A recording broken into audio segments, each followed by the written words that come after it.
Kuya Express. Guys, magluluto si Maninay ng 1 kilong pansit panggisang baboy. Manok, mahigit 1 kilo. Tapos itong mga gulay-gulay. Titikman natin yan guys maya maya. Una natin papatikim kay Giol. Yan, okay ka lang? Mana, dito ako kukuha ng tubig pambabad sa... Relax ka lang ha. Ito yung kaldo, pinaglagaan guys. Ginisa na ang bawang sibuyas guys. Tapos binagsak ang baboy. Wow! Amoy pa lang. Ulam na.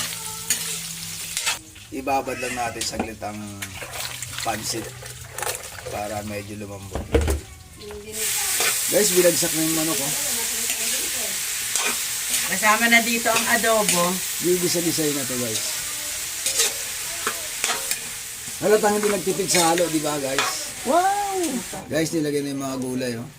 Repolyo at konting carrots. Gutom na si Gyo. Naamoy na niya ang pansit. So, nilagay na yung kaldo, yung sabaw. Tapos, ilalagay na yung bihon. Na namang may birthday. Dapat pala. Ayan o.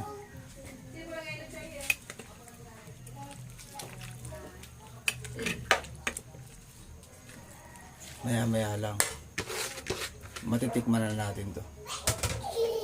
Eto na siya guys. Tao na ta.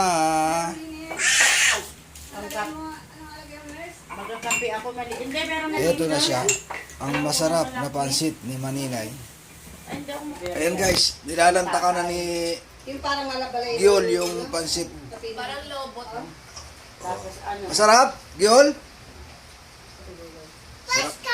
Masarap daw guys. Aba, ubos agad oh. Ang Belgian namatay.